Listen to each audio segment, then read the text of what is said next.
ചെറുപുഴ പഞ്ചായത്തിലെ പുളിങ്ങോ മാറാട്ടുകടവിലേക്ക് നിർമ്മാണ സാമഗ്രികളുമായി പോയ വാഹനം കർണാടക വനംവകുപ്പ് ഉദ്യോഗസ്ഥർ തടഞ്ഞ് തിരിച്ചയച്ചു. അനുമതി കൂടാതെ വനത്തിനുള്ളിലേക്ക് വാഹനം കടത്തിയെന്നാരോപിച്ചാണ് നിർമ്മാണ സാമഗ്രികളുമായി വന്ന വാഹനം തടഞ്ഞുവെച്ചത്. ഇന്ന് രാവിലെയായിരുന്നു സംഭവം. കർണാടക വനത്തിനും കാര്യങ്കോട് പുഴയ്ക്കുമിടയിലുള്ള ആറാട്ടുകടവിൽ താമസിക്കുന്ന ഇളയെടുത്ത് മനോജിന്റെ വീടിന്റെ അറ്റകുറ്റപ്പണിക്കായി നിർമ്മാണ സാമഗ്രികളുമായി പോയ വാഹനമാണ് കർണാടക വനംവകുപ്പ് അധികൃതർ തടഞ്ഞുവെച്ചത്. തകർച്ചയിലായ വീടിന്റെ അറ്റകുറ്റപ്പണി നടത്താനുള്ള ചെങ്കല്ലുകളാണ് വാഹനത്തിലുണ്ടായിരുന്നത്. ആറാട്ടുകടവിലെത്തി നിർമ്മാണ സാമഗ്രികൾ ഇറക്കുന്നതിനിടെ വനംവകുപ്പ് ജീവനക്കാരെത്തി വാഹനം പിടിച്ചെടുക്കുകയായിരുന്നു. ഇറക്കിയ നിർമ്മാണ സാമഗ്രികൾ ഉൾപ്പെടെ തിരിച്ചെടുപ്പിക്കുകയും ചെയ്തതായി മനോജ് പറഞ്ഞു. നമ്മുടെ അവിടുത്തെ കോളനിയുടെ വീട് പൊട്ടിപ്പോയി. അപ്പം അത് ഒരു ഷെഡാക്കാന്നുള്ള ഷെഡ് എന്ന് പറഞ്ഞാൽ ഒരു ചെറിയൊരു വീടാക്കുന്ന ഒരിലൂടെ ചട്ടക്കല്ല് ഇറക്കണം എന്ന് ഓർത്താണ് ചട്ടക്കല്ലുകാരനെ വിളിച്ചു.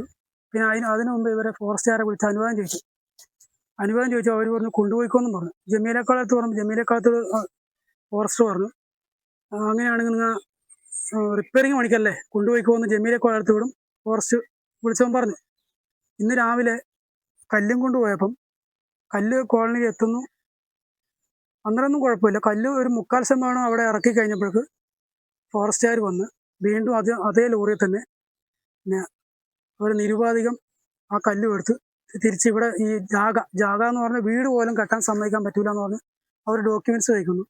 ഡോക്യുമെന്റ്സ് പറഞ്ഞാൽ നമുക്ക് 70-75 വർഷമായി നമ്മളിവിടെ താമസിക്കുന്നുണ്ട്. എൻ്റെ പൂർവികന്മാരുള്ള സമയത്തെ ഉള്ള സ്ഥലമാണ്. വിവരമറിഞ്ഞ് ചെറുപുഴ പഞ്ചായത്ത് മെമ്പർമാരായ റോഷി ജോസ്, ജമീല കോളയത്ത, PJ ജോസ്, PV വിജയൻ എന്നിവർ സ്ഥലത്തെത്തി വനംവകുപ്പ് ജീവനക്കാരിൽ നിന്ന് വിവരങ്ങൾ തേടി. പഞ്ചായത്തിന് കത്തുമായി വരുന്ന വാഹനങ്ങൾക്ക് വനത്തിലൂടെയുള്ള പാതയിൽ പ്രവേശനം അനുവദിക്കാമെന്നാണ് അവർ അറിയിച്ചതെന്ന് പഞ്ചായത്ത് അംഗങ്ങൾ പറഞ്ഞു. ആറാട്ടുകടവിലെ ഈ മനോജിന്റെ വീട്, ആ വീട് മൺകട്ടനുണ്ടാക്കിയ പഴയ വീടാണ്. അത് പൊളിഞ്ഞു വീണപ്പോൾ അത് ചെറിയ ചട്ടക്കല്ല് ഉപയോഗിച്ച് അതൊന്ന് റിപ്പയർ ചെയ്യാൻ വേണ്ടിയിട്ട് ഒരു ലോറിയിൽ ഒരു ടെമ്പോയിൽ കുറച്ച് ചട്ടക്കല്ലുമായി വന്നപ്പോൾ അവിടെ കല്ലിറക്കാൻ വിടാതെ ആ ഇറക്കിയ കല്ല് തിരിച്ച് കയറ്റി ഇവിടുത്തെ ഫോറസ്റ്റ് ഓഫീസർ അങ്ങനെ ഒരു നിലപാടെടുക്കുകയുണ്ടായി.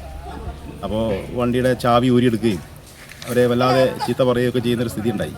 അപ്പോൾ അത് അറിഞ്ഞിട്ടാണ് ഞങ്ങൾ പഞ്ചായത്തിൽ നിന്ന് ഈ വാർഡിൻ്റെ മെമ്പറായ ജമീല കോളയത്തും പഞ്ചായത്തിലെ മെമ്പർമാരായ ശ്രീ ജോസും അതുപോലെ തന്നെ വിജയനടക്കം ഇവിടെ എത്തിയത്.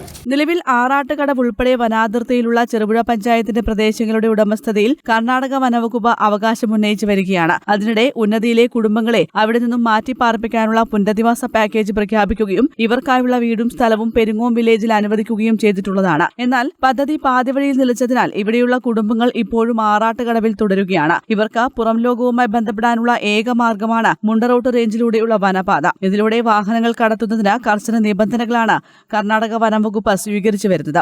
News bureau, Cherupuzha.